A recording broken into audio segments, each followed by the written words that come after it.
Big Rabbit, is it time for a story? What story would you like? Do you know the story of Little Red Riding Hood? Of course, I do. Let me just think how it begins. Ah, yes, I remember. Lights up on a cottage on the outskirts and a great forest. It is a spring day. Once upon a time, and a very fine time it was, a girl called Red lived with her mother in a cottage on the outskirts of great forest. Mother takes a batch of fresh cupcake from the oven and places them on the table. Little Red, Little Yes, Red. mother. Mothers look up at the coal, taps her foot angrily. Reds enter the kitchen in a red cape. Seeing the cupcake, she reaches out to take one, but her hand stops as mother turns to glare. This my delusion, you be bash, mother. Who are the four? They for Granny, so keep your makeup fingers off. I didn't raise you to steal from a little old ladies. Why, you poor Granny, left alone in the forest, surrounded by fearsome creatures. The least I can do is bake her a cupcake or two every now and then. I want a dreams of touching Granny's cupcakes.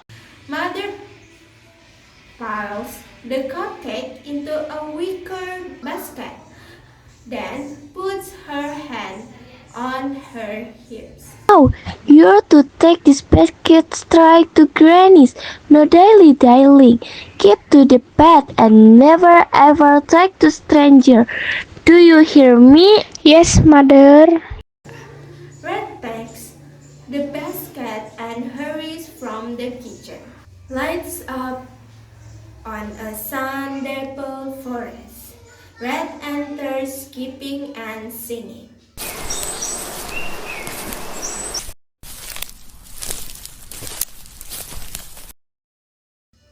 Red stops to smell some flowers. Red peeks into the basket and rubs her tummy. Wolf stalks on the stage behind Red and leans against a tree trunk. Hello, little girl. Red jumps and gums. Who are you? I am Mr. Wolf. My, what a fine day it is. Don't you just love the fragrant smell of the flowers? I do think the wolfers were like birds and flowers. My dear, I simply adore them. I am a wolf of great taste. You know where might you would be off to on this fine morning? I'm visiting my granny. Oh, yes. I know you, Granny. Old woman? Stupid. Gray hair. That's her. Yes. She lives in Wooden contact. that's right. Next to the, Horse chestnut tree. of course, not far from the, Stream. I meant to bring her this basket of cakes, but those my solutions and to show her not my globbers time all up. I know that feeling. After all, I haven't had a breakfast yet. Don't you just love the fragrant smell of the flowers? But meant to be for Granny. Anyway, mother, to me what to dilly dally or to light the part. Oh, that clearing is quite safe. I'm sure that your granny won't mind. Yes, you're right. Thank you, Mr. Ward. My pleasure.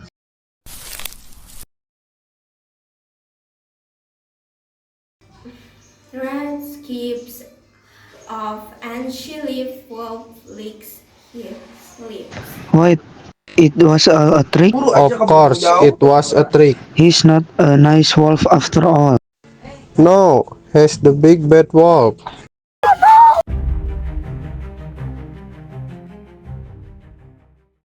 Lights up on a granny cottage in the wood. Granny sits in a rocking chair knitting.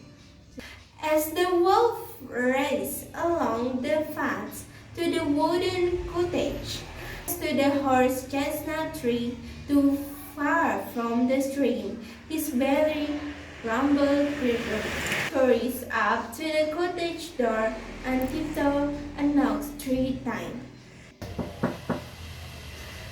Who is it? It's me, Granny. It's your granddaughter. The door unlocked, dear. Wolf lifts the legs, throws open the door, and leaps at Granny. Wolf chases her off stage, makes terrifying gobbling sound, then he sauntered back on stage. Did he really eat her? He really ate her. Wolf pulled on a nightcap and nightgown.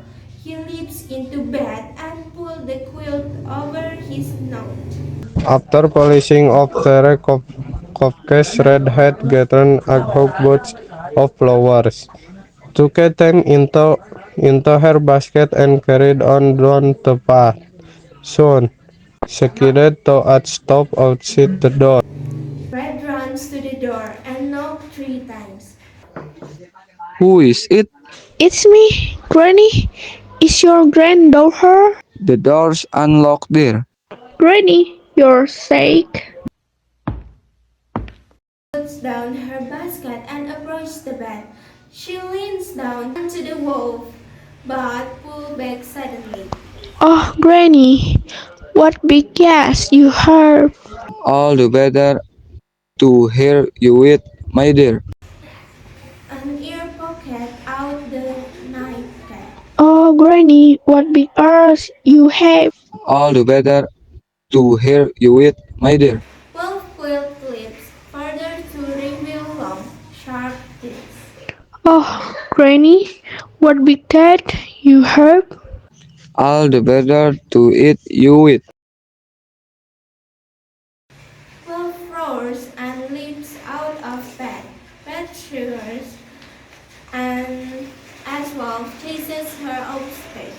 The wooden cutter outside Granny Cottage. He strains his shirt, shoulder his axe, step up to the cottage door. He knocks 3 times and wait. Tock, tock, tock. He looks worriedly at his watch. He lifts the latch and opens the door. Anyone's home? It's only me, the woodcutter. The wooden cutter stares around the room and see the wolf laying in bed, wearing Granny's nightgown and cape. It only took the woodcutter a moment to work out what had happened. The woodcutter raised his axe. Wolf waked up, then ran off stage. The wolf roars. There's a thud and a whimper. The wooden cutter entered the cottage with Granny and Red.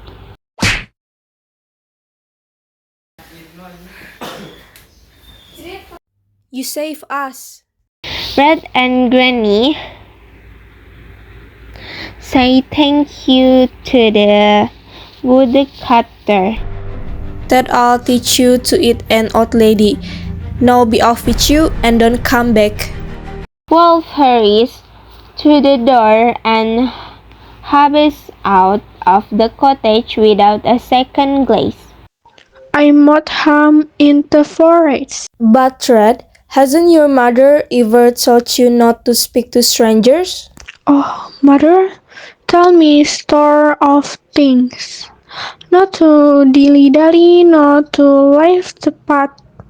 I don't know what she think making happen. Perhaps she thinks that you'll be eaten by wolf.